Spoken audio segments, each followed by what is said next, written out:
What would you say to the Tamils in Tamil Nadu? You know that Tamil Nadu state has recently gone through elections, and DMK has been displaced. AIDMK is Jayalalitha is now all set to become chief minister. To the people of Tamil Nadu, as of a senior member of a terrorist organization which is no more, LTT is no more. What is it that you would like to tell the Tamil people in Tamil Nadu? எனது தமிழ்நாட்டு உறவுகளுக்கு அன்பான வேண்டுகோள், முதலாவது, இலங்கையில் ஆயுத போராட்டம் முடிவுக்கு வந்துவிட்டது, இதை நம்புங்கள். இரண்டாவது, இங்குள்ள மக்கள் அமைதியான வாழ்க்கையை விரும்புகின்றார்கள். அவர்கள் கேட்பதெல்லாம் தமது வாழ்க்கையை ஆரம்பிப்பதற்கு உதவி செய்யுங்கள். போரால் பாதிக்கப்பட்ட பிரதேசங்களுக்கு நீங்கள் விஜயம் செய்தால் இதனை கண்கூடாக பார்க்கலாம். எனவே இந்த மக்களுக்கு உடனடி தேவை நிவாரணம், புனர்வாழ்வு. அதைத்தான் நாம் செய்து கொண்டிருக்கின்றோம். உங்களுக்கு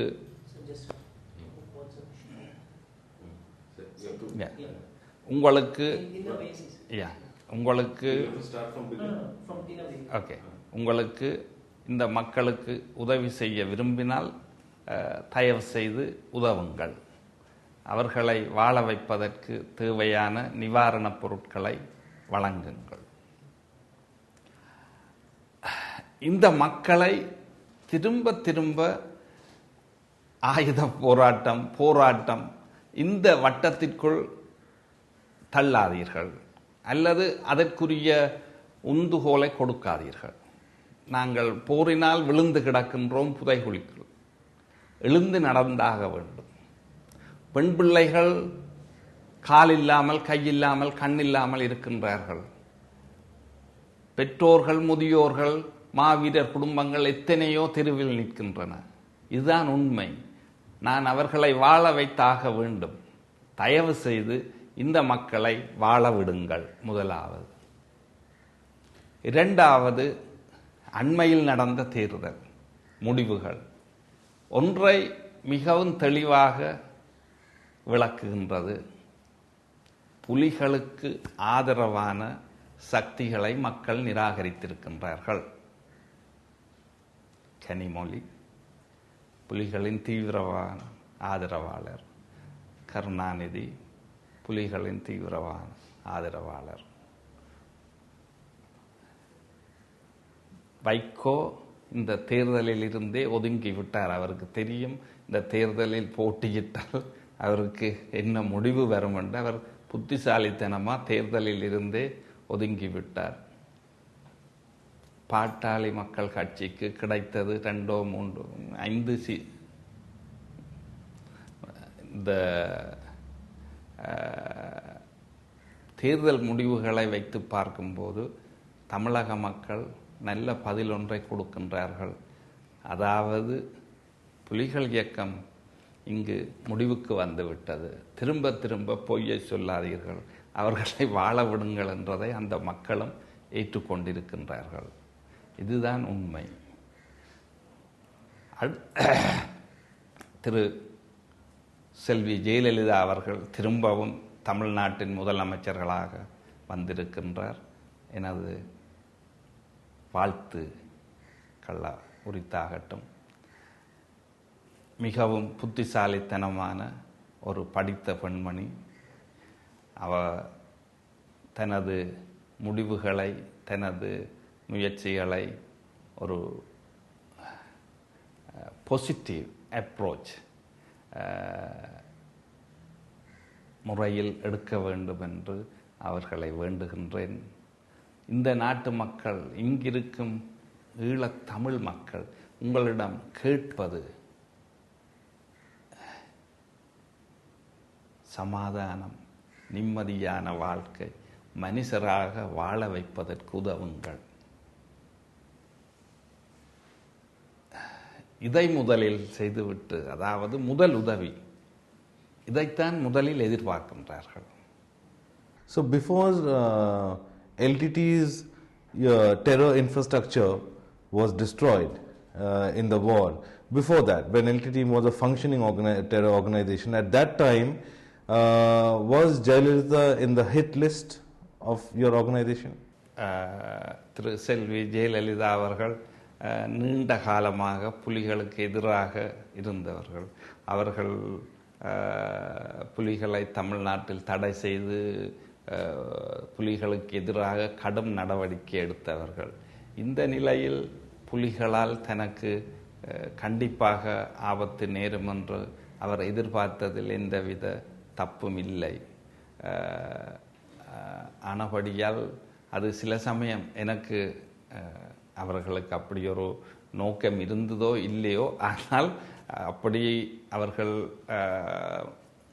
நினைத்திருக்கலாம்.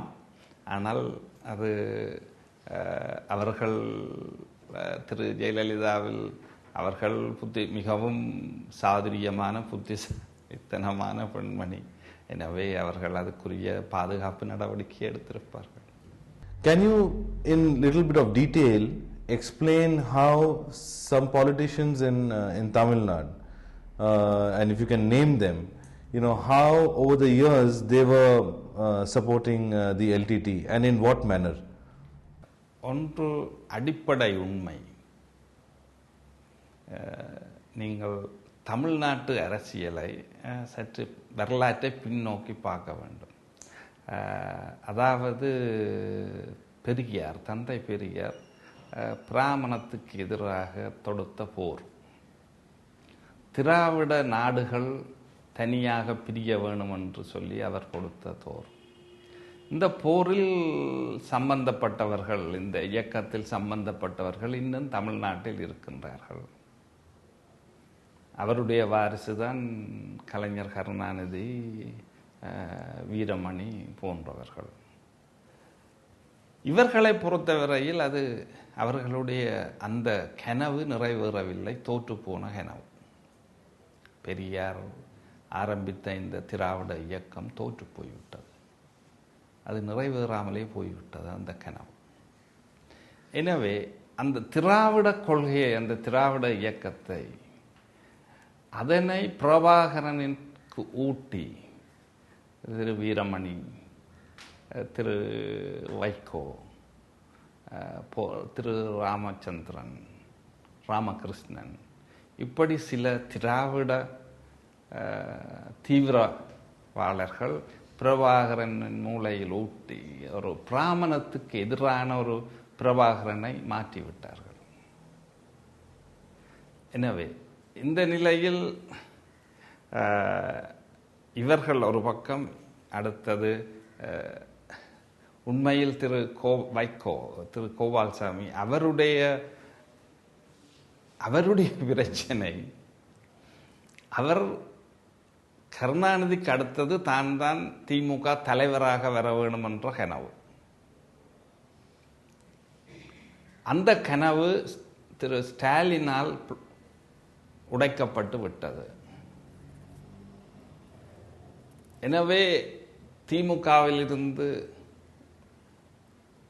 தனது செல்வாக்கை பெருக்குவதற்காக புலிகள் பக்கம் சாய்ந்து, அந்த செல்வாக்கை வைத்து திமுகவில் ஒரு குழப்பத்தை ஏற்படுத்த முயற்சித்தார். அவர் திராவிடர் கழகத்தில் இருக்கும் போதே தலைவர் கருணாநிதிக்கு தெரியாமல் இங்கு காட்டில் வந்து பிரபாகரனை சந்தித்தது ஒரு கட்சியின் கட்டுப்பாட்டை மீறின ஒரு செயலாகத்தான் பிரபாகரனே பார்க்கின்றார். எனவே தனது செல்வாக்கை பரப்புவதற்காகத்தான் திமுகவில் ஒரு குழப்பத்தை ஏற்படுத்த பார்த்தார். அது தோல்வியில் முடிந்தது. திமுகவில் இருந்து ஒதுக்கப்பட்ட பின் இவர் தனி கட்சி ஆரம்பித்து, அவருடைய பலம் என்ன? அவர் தமிழ்நாட்டை சேர்ந்தவர் அல்ல. தமிழ் மக்களுக்கு என்ன தியாகம் செய்தார்? ஒன்றுமே இல்லை.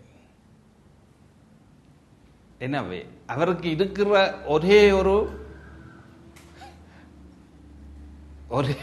ஒரே ஒரு தளம் விடுதலை புலிகள். அதனை பிடித்துக் கொண்டார்.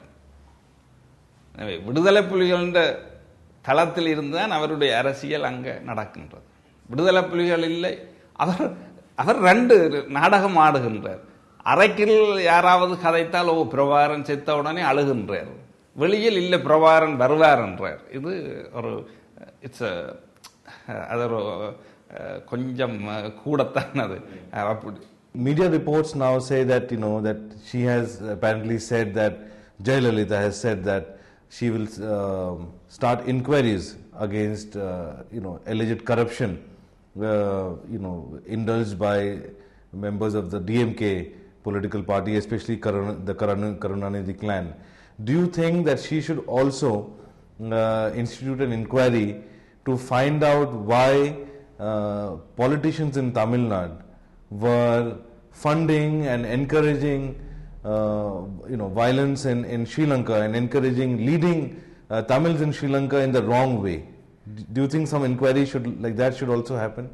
தமிழ்நாட்டை பொறுத்தவரையில் திரு எம்ஜி ராமச்சந்திரன், திரு கருணாநிதி, திமுக முக்கியமாக இந்த இருவரும் புலிகளுக்கு ஆதரவை கொடுத்திருக்கின்றார்கள்.